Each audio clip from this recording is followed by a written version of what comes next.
What is up, guys, ladies and gentlemen of YouTube? So the time to talk about Mass Effect Andromeda is finally here, and I want to give you guys my own personal opinions, my review, if you will, of this game. There's a lot that I didn't touch up on in this review that I would have liked to have had, but the problem with that is the video would end up being way too long for my liking, so I didn't really touch upon them even though I would have liked to. Regardless, though, I am going to go pretty in-depth with this review just because I'm a huge Mass Effect junkie. I'm a big fan of the original three, so let's go ahead and get straight into it.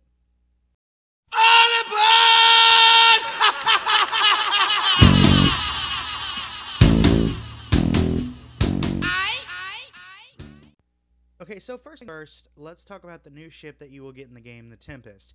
Now, it is a lot smaller than the Normandy that we've known from the original three. However, I think it looks brilliant. It looks really great. I like the layout of it. And this is where you're going to spend a big majority of your time in the game. You're going to work on your research and development there as well, just like in Mass Effect 2 and 3. However, the only difference in Andromeda from Mass Effect 2 and 3 here is that the research and development does feel a little bit grindy. You're going to be going to a lot of these different planets, searching for these different materials that you need to make these different items. Now, in the way that it works is also a bit grindy.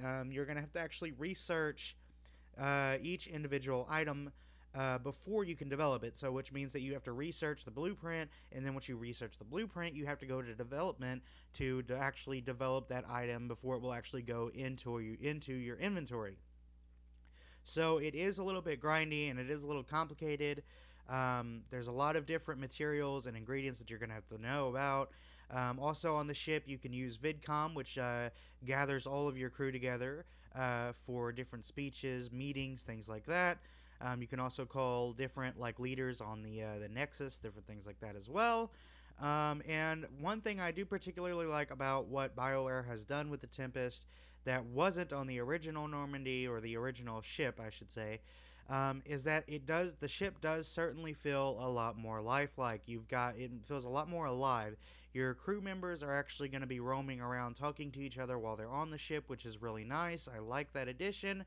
You still have your captain's quarters, actually, and it still serves the same purpose to customize your character and to read your emails, things like that.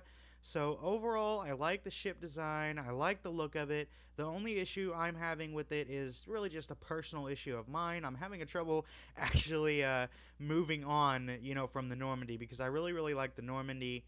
So I'm having a bit of a difficult time moving on from that, but that's really just a personal issue. Now, moving on to the next. Now, moving on to your squad mates that you have in the game.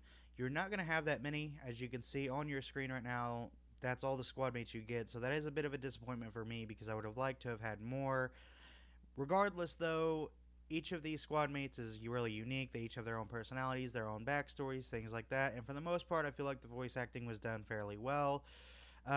However, another gripe of mine for this is there's not a whole lot of obviously, as you guys can see, there's not very many human characters. You've got Cora and Liam. That's your lot. The rest are all aliens, so if you're interested in doing the romance quests, things like that, and you're wanting to do it with a human, your options are going to be fairly limited.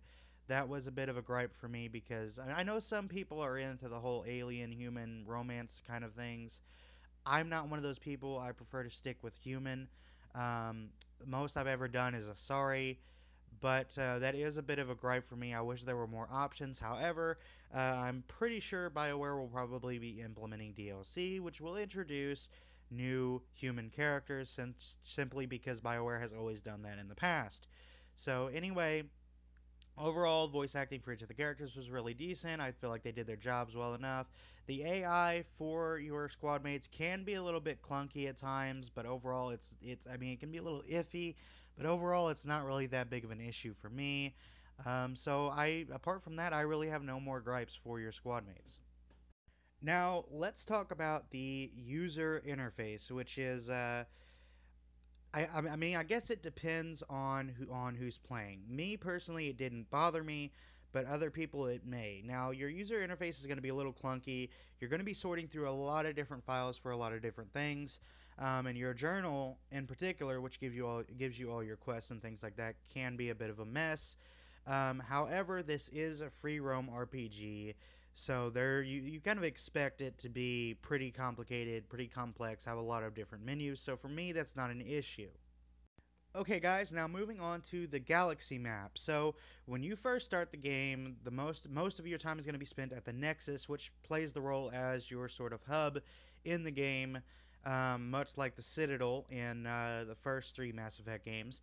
The galaxy map, like the game world, is freaking huge. As you guys can see right now, you've got all these different systems that you can travel to. The map is fucking enormous, and aesthetically it looks great. One of my gripes, though, which I wouldn't really call it a gripe necessarily, is that you have this sort of cinematic galaxy-like kind of transition from system to system. Meaning that, as you guys can see right now, it's sort of cinematic. Now, at first, it's really, really impressive, but it tends to get a little tedious after a while because it does this every single time you switch from planet to planet or system to system. So it can get a little tedious and a bit boring after a while. So it's really just up to each individual person. For me personally, I thought it was great at first, but it just kind of got tedious. I would have liked it if there was a way for you to actually skip it after a while. Unfortunately, there isn't. Now, finally, let's talk about the multiplayer. So, for the most part, the multiplayer is pretty similar to what we had in Mass Effect 3. You've got your human and male variants of all the different classes. So, you've got the Adepts, the Vanguards, the Sentinels, the Engineers, the Soldiers. In addition to those as well, you also have different variants from your different races in Mass Effect. So you've got Angara, which are a new race introduced in Mass Effect Andromeda. You've got your Asari, your Solarian, your Krogan, your Turian, yada yada yada. So for the most part, that's really great. And the leveling up system, like your skills and different things like that, works basically the same as it does in the story, which is really nice.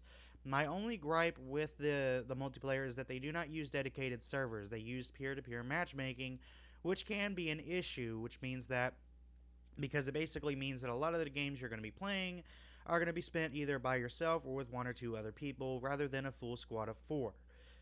Can be a little bit of an issue, and I have struggled with it. As you guys can see, the game you're watching right now, I literally joined this game and it was just me and one other person, which when you get into the higher waves can be a huge issue. I mean, it's going to be pretty difficult. And again, for the most part, pretty similar to Mass Effect 3. It's your pretty standard horde mode kind of thing. But I do believe that BioWare will probably add more DLC to this in the future, simply because they did the same with Mass Effect 3, which will include new game modes, etc., etc.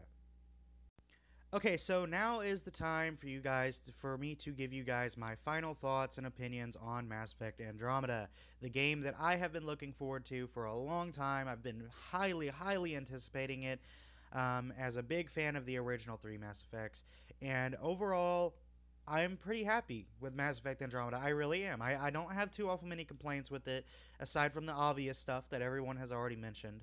But I do believe it, even those obvious things that everyone has mentioned, will be patched in the future. So overall, I have no real big issues with Mass Effect Andromeda. I'm very happy with it. I have not regretted spending my money on it one bit.